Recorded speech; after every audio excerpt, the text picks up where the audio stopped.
পাকিস্তানের সাধারণ পরিষদের নির্বাচনে ভোট গ্রহণ শেষে প্রায় ১২ ঘন্টা পর শুরু হয় ফলাফল ঘোষণা। এরপর অতিবাহিত হয়েছে ৬০ ঘন্টারও বেশি সময়। সবশেষে ৩ দিনের মাথায় প্রকাশিত হয়েছে সব কেন্দ্রের ফলাফল। রবিবার ১১ ফেব্রুয়ারি বাংলাদেশ সময় বেলা ১টার দিকে দেশটিতে সবকটি আসনের ফল ঘোষণা করা হয়। ফলাফলে দেখা যায় সবচেয়ে বেশি আসনে বিজয়ী হয়েছেন ইমরান খানের দল পাকিস্তান তেহরিক ইনসাফের সমর্থক স্বতন্ত্র প্রার্থীরা। ২৬৪ আসনের মধ্যে ১০১ আসনে জয় পেয়েছেন তারা। তবে স্বতন্ত্র প্রার্থী হয়ে নির্বাচনে অংশ নিয়েও ইমরান সমর্থকদের এমন বিজয়ের কারণ অনেকেরই অজানা। কারাগারে থাকা অবস্থায় ইমরান খান ও তার পরিবারের সদস্যদের নির্বাচনে অংশগ্রহণে দেওয়া হয় নিষেধাজ্ঞা। তেহরিক ইনসাফের সমর্থকেরা তাদের দলীয় প্রতীকও বরাদ্দ পায়নি, ফলে স্বতন্ত্র পরিচয় নিয়েই মাঠে নামেন তারা।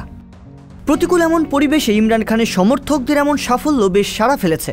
আর এই সাফল্যের পেছনে কৃতিত্বের অন্যতম দাবিদার ইমরান খানের বোন আলিমা খানুম ও ইমরান খানের স্ত্রী বুশরা বিবির বোন মারিয়াম রিয়াজ ওয়াত্তু। নির্বাচনের আগে ইমরান খান জেলে যাওয়ার পর থেকে তার বোন আলিমা খানুমই তেহরিক ইনসাফের রাজনৈতিক কার্যক্রমের অন্যতম মুখপাত্র হয়ে ওঠেন। ইমরানের ক্ষমতাচ্যুতির পর তার সমর্থনে আন্দোলন চালিয়ে যাওয়ার অন্যতম সংগঠকও তিনি। নেতাকর্মীদের সাথে যোগাযোগ রক্ষা থেকে শুরু করে খোদ পাকিস্তান সেনাবাহিনীকে নিয়ে করেছেন কড়া সমালোচনা। তার নামে একাধিক মামলা থাকলেও তিনি ঘোষণা দেন যত প্রতিকূল পরিস্থিতির সৃষ্টি হোক না কেন তিনি তার ভাই ইমরান খানের পাশেই থাকবেন। ইমরান খানের স্ত্রী বুশরা বিবির বোন মারিয়াম রিয়াজ ওয়াত্তুর ভূমিকাও বেশ জোরালো ছিল।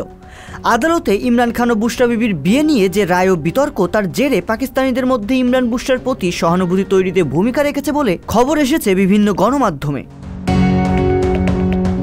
ইমরান খানের প্রধান প্রতিপক্ষ নওয়াজের পাকিস্তান মুসলিম লীগ জয় পেয়েছে ৭৫টি আসনে। তৃতীয় অবস্থানে থাকা পাকিস্তানের সাবেক প্রধানমন্ত্রী বেনজির ভুট্টোর ছেলে বিলাওয়াল ভুট্টো জারদারির পাকিস্তান পিপলস পার্টি পেয়েছে ৫৪টি আসন। এর বাইরে করাচি ভিত্তিক মুত্তাহিদা কওমি মুভমেন্ট পাকিস্তান ১৭টি এবং অন্যান্য দল ১৭টি আসনে জয় পেয়েছে। এদিকে পাকিস্তান তেহরিক ইনসাফের আইনজীবী উমায়ের খান নিয়াজি জানিয়েছেন পিটিআইয়ের প্রতিষ্ঠাতা ইমরান কেন্দ্র পাঞ্জাব ও খাইবার পাখতুনখাওয়া প্রদেশে সরকার গঠনের সিদ্ধান্ত নিয়েছেন। সদ্য সমাপ্ত নির্বাচনে ইমরানের দল সমর্থিত স্বতন্ত্র প্রার্থীরা সবার চেয়ে এগিয়ে থাকায় তারা সরকার গঠন করবে। তাছাড়া ইমরান খান অতীত ঝেড়ে এগিয়ে যেতে প্রস্তুত বলে মনে করছেন এই আইনজীবী। রিয়াজুল ইসলাম, সংবাদ প্রকাশ।